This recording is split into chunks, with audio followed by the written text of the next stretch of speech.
The views and opinions expressed in this video are those of the individual speakers and do not necessarily reflect the views of NSTV or its affiliates. NSTV provides a platform for community expression in accordance with FCC guidelines and local access policies. Content is reviewed for compliance but not editorialized.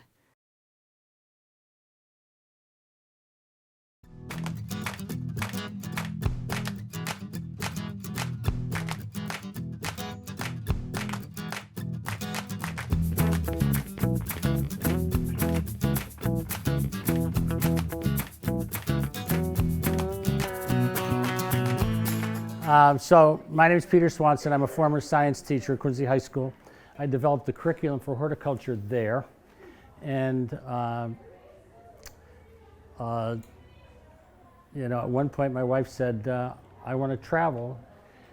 You can retire and travel with me or I'll see you later. So she's a former chair of foreign languages at North Quincy High School. We used to fight like cat and dog. And so she's interested in Spanish cultures and so forth, and she's dragged me all over Spanish-speaking countries, and I still don't speak very well. I don't speak much Spanish, except to children.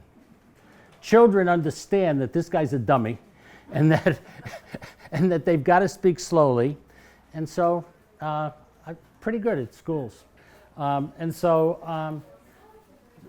So this is about a 30-day composting process.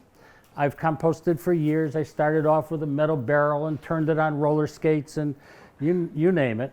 And composting for me was, sometimes I'd lose interest, but if you just let it sit there, it works. Sustainability Project Honduras, it's really Sustainability Project the world and the United States. Because we got to do something about carbon sinking, about getting our food scraps into the ground and using them productively. So I am not a nonprofit. I've worked with nonprofits in the past. I don't particularly like the way they spend their money. I am a for-profit company, but I spend all the money and then I get huge tax credits like Donald Trump at the end of the year. So I'm a business, but all my money goes, anything that I earn goes to Honduras.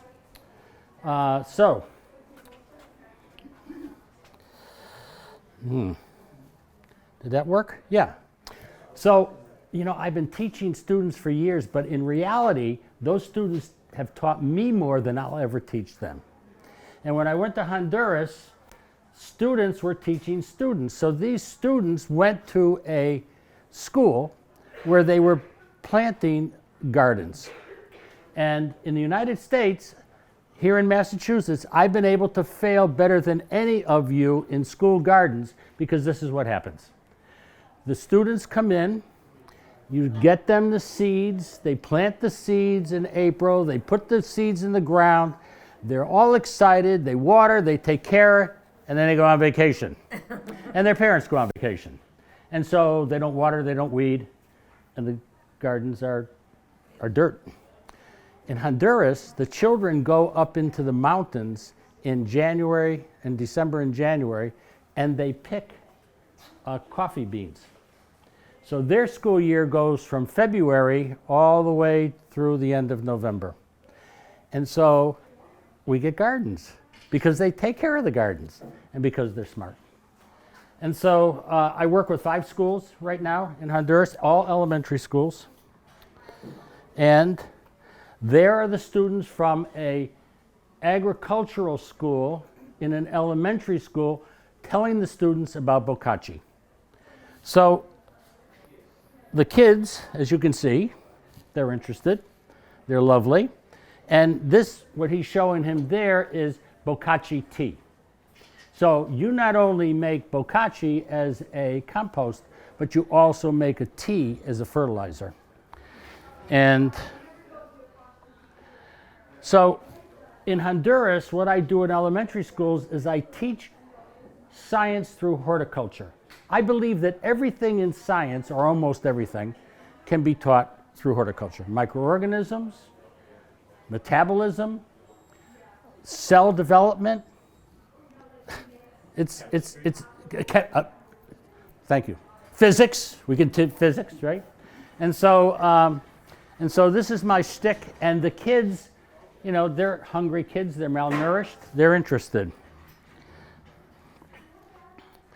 So one day we were taking, my wife had the collar on, we were dragging me to Honduras, and I'm saying, oh, not again. We just got back, and it's dangerous. It's really dangerous. 3 people were killed while we were there. You know, they have drug issues and so forth. So we get to this school in Plan Grande. It's a village. It's very poor. And I walk onto the property, and I started to cry. It's like, how do you do that? How does that happen?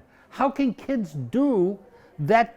You know, how can they grow those kinds of foods when I have never been able to do it in 34 years of teaching or 35 years of teaching or since 1974, whatever. I lost my job, Proposition 2.5, so I had a break there. And look what can happen. And one cucumber for a child that's malnourished provides 80% of the nutrition that they need for a day. So the kids are walking through the plants, they're getting the cucumbers, they're eating them right off the plants, and all they're eating at home is rice, beans, and corn, and so they're malnourished. And so if you teach them how to grow the gardens, we can start talking about food security. Because believe me, Honduras has been raped. They've been raped by the big lumber companies that have come in and taken all their trees, built our houses. They came in and they took all the land, industrial farmers, cows. You know, when the cows use up the good soil, they just move someplace else and they take over somebody else's land. And so it's a problem. But if you teach gardens that are kitchen gardens, organic gardens, outside their house, we have a chance of them surviving food insecurity. Fun. So this is a Bokashi bucket. Right there. And up on the screen you can see my Bokashi bucket on the left that has been filled with my food scraps. And on the right, because winter is a tough time to compost, that's in my cellar. That doesn't smell bad. It smells a little bit like fermentation, but it doesn't smell bad. I have a friend who's a physics teacher who just retired, and he does it in his living room. Bokashi in his living room. And so this is a Bokashi bucket. It has some components.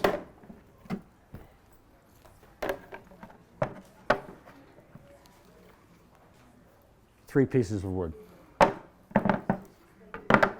A spigot.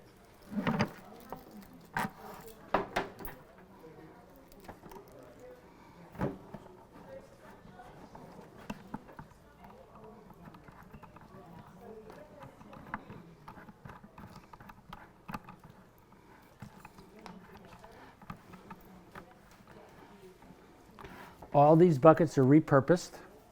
I go to delis, I go to bars, and I beg, could I have your leftover buckets? And they give them to me. And so this piece of plastic comes from the top that went down here. I use a different kind of top on the buckets because that's too hard for me to turn and maybe too hard for some people to turn. And so this is so easy. It's just easy peasy. It opens, it closes, you don't have to struggle with it. And so one other thing that you need in this component is a 50-cent plate. So the 50-cent plate is what I use to push the Bokashi or the food scraps down. And so what we use is an inoculant. This 2 pounds of inoculant is anaerobic microorganisms. And so I don't buy this anymore because this comes from that truck that stops by the house and was running over my squash all last year that ran out into the street because the plants were going so strong. So what I do is I buy it in bulk, and then this cost $18. What I do is when I sell these buckets, and I sell the buckets for profit to support the projects that I have in Honduras, I give you 5 pounds instead, and it comes in the bucket. And when you put the inoculant in, you just sprinkle a little bit. I am really, really cheap, but I know a little bit about biology, and microorganisms in a positive environment, and this is anaerobic, this is an anaerobic environment, those microorganisms are going to divide. So microorganisms divide every 20 minutes in the right environment. So if you have 1, then you have 2, then you have 4, then you have 8, then you have 16, then you have 32. And so these little microorganisms, they love it in here, and they just continue to divide, so you don't have to put a lot in. So this is the lasagna method of little inoculant in the bottom, sprinkle, put your food scraps in, put a little inoculant over the top, take this plate with a repurposed screw, push it down, and then wait for your bucket on your counter to start up again, and then bring it down, put the food scraps in. Oh, unlike traditional composting, bones, meat, seashells, milk, bread, you don't have to worry about the critters coming and visiting your compost pile because it's in this bucket. And so what's going to happen is when we get this full, we're going to cap it off. What I do is I write on the lid what the date was that I capped it off. You have to wait 15 days for that to ferment and to inoculate, for the microorganisms to work without oxygen. After the 15 days, I usually waste 20 days just because. You take it and you put it in your traditional compost pile. Or you take it and you dig a hole and you put it in the ground. Or, here's my neighbor Jack. He comes over with his compost, he puts it in the bin. This over here are 2 boys at Hingham High School. Hingham High School is a flagship, or was. Principal's left and gone to Silver Lake, but and we're trying to get that back on. So those are the buckets, and they're doing Bokashi at Hingham High School. They already do composting, but they're doing Bokashi as well now. And so, this is what I do with my Bokashi. So this is a sailboat that was soaked inside, all the foam and so forth. It's too heavy to use as a sailboat anymore.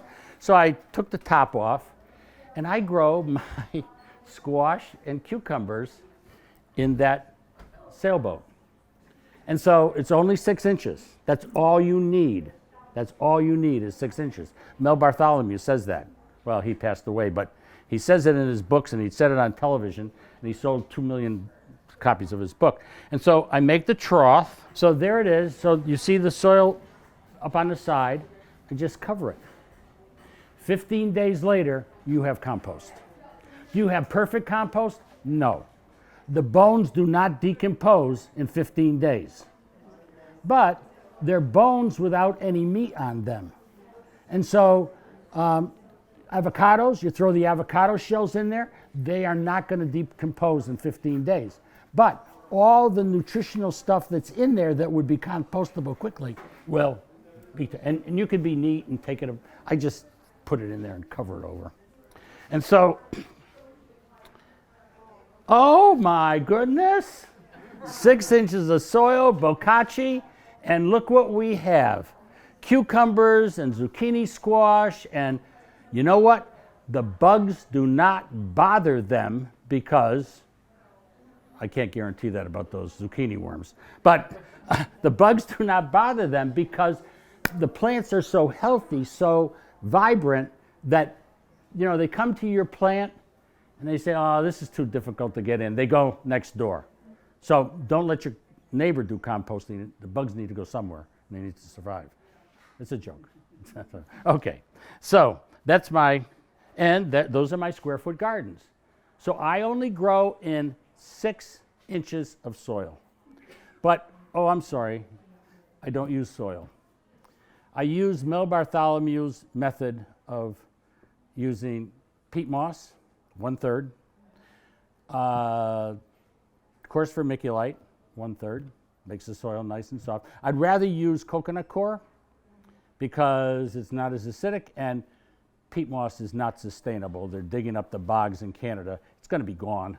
You know, maybe we can get people in Honduras to start sending their coconut cores here. And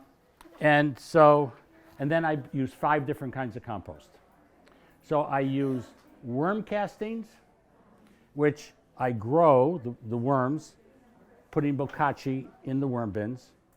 I don't tend to them. I don't work at this. I don't do anything special, just in buckets. Then leaf mold. So when you compost, you need green, you need brown.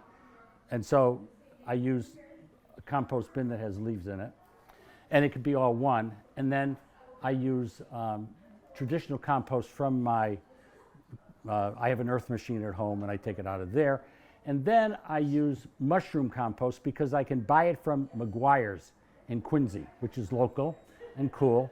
And I used to buy lobster compost from Costa, Maine. But have you seen the price of those bags? Forget it. Those guys are grabbers, man. They're not interested. So I don't know what I'm going to do about that, but maybe I'll only use 4. So I mix 1/3 compost, 1/3 peat moss, and 1/3 vermiculite. I mix it up, and that's what I put in these raised beds. And that's it. Now, what does that do? Well, when it rains, it absorbs the water. It doesn't allow it to run off. Do you need to do raised beds? No. You can have a traditional garden and dig a hole. That's what they did in Honduras. They just dug a hole and put Bokashi into the hole, and they grew the plant. However, let me tell you something that you should never, never forget. Less is more. So if you have a garden and it's for 13 acres in area, good luck. Go ahead. If you have an acre, good luck. If you have a half an acre, good luck. If you have a quarter of an acre, good luck. But doggone it, I can feed a family of 3 out of these square beds and my boat in the front yard. And then I have a kid's garden in the front yard.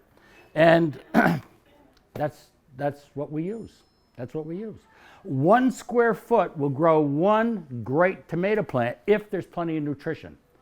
If I were going to do this on a quarter acre of land, I'd be taking the compost that I have and I'd be sprinkling the compost onto those plants. Here, they live in compost. They're surrounded by compost. And so they grow.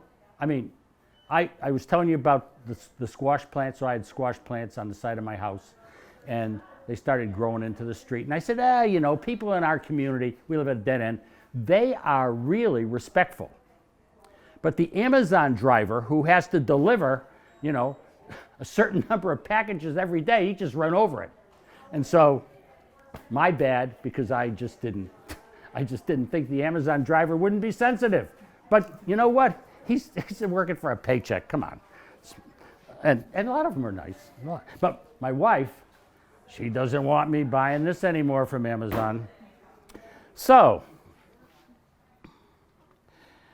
this lady's name, this is cool stuff, don't you think? Peta Peters. She lives on a sailboat. She wants to do Bokashi. She's building a house. It's going to be kind of small, but she hasn't got to it yet. And so she composts on her boat because she and her husband, they're not going to fill up one of these buckets in 2 months because you keep squishing it down.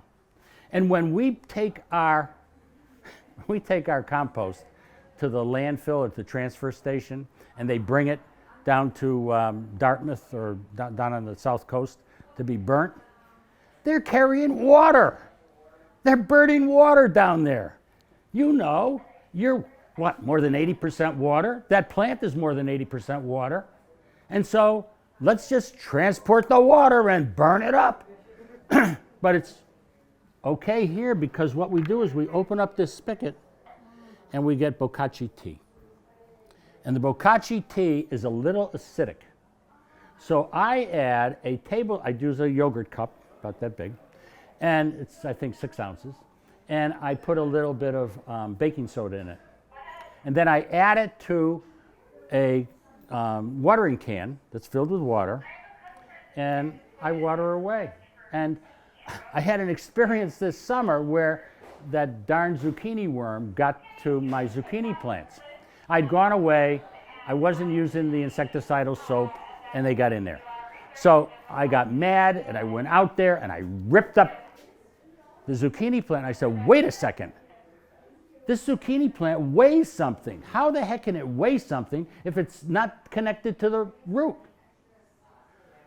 So as a scientist, well, a wannabe scientist, I started to think, well, 40% of the water that plants get are from the leaves. So I started watering the zucchini plants with Bokashi tea. And they kept growing. We kept getting zucchini. They kept growing. Wow! They weren't even connected to the roots. Come on, what's going on here? Now, that may have been an anomaly. I don't know. Maybe I don't know. Maybe something happened. I don't know what happened. But I do know that if you water your leaves, they do absorb the water and they create stronger plants. Not with chlorinated water, though. You know, that doesn't work too well. And so, why Honduras? Because in Honduras we do composting, we do kitchen gardens, we do rainwater capture, we do water filtration, we do solar energy and electrification of places that don't have electricity, and we've just started reforestation. So we've got students and people in universities and so forth that are going to plant 1 million trees. And you know what? When those lumber companies come in and I planted the tree, I'm going to be darn angry if they cut it down and take it to the United States or Europe to use it. And so by the children growing the forest back, because they've been raped, growing the forest back, you have a different scenario. I mean, the government may side with these big industrial farmers. Well, that's life. But at least they're going to say, wait a second, I planted that tree. What are you doing? Why can you do that? And so it's cool. That picture that I showed you earlier that I passed by, that was EcoFest. That was held on Cohasset Common. Fantastic, really fantastic. Women that ran that moved to England, and they've had a little problem. So let me show you. They're the children looking at I ordered some red wiggler worms from Tegucigalpa. I don't know how they got there because they really don't have postal service. But look, you think that's rich stuff? You think that's any good? Oh my word. This is a group that we work with called St. Yves. They take children, it's a nonprofit, they take children out of the hospital who would die if they went home with their parent or their mother. And so they help children get back into a nourished situation, a happy situation, a love situation. And I provide, that's Don Lupe over there. It's Don Lupe, he's the gardener. I pay him. Every single month I send a check and he gets paid to do this. He's a security guard. He does this as an extra income. And then this is the little boy that lives at St. Yves. And his mother dropped him off and she never came back to pick him up. So it's kind of tough. But St. Yves is, so we're not doing this. So the children are getting nutritious food every single day. They're being loved. But more important than that, it's a model for the rest of the country, for the rest of the people in the neighborhoods, that they too can do this, that they can make bokashi, that they can grow nutritious plants, that their families can be eating good food. So that's the gardens. This is our water capture program. The kids are making the rain barrels. Instead of having a gutter, you take PVC pipe, you cut it, and you put it over the corrugated roof, and the rain comes down and it goes into the rain barrel. And they shut the water off in Honduras during droughts at 10 o'clock in the morning. So you better have some water.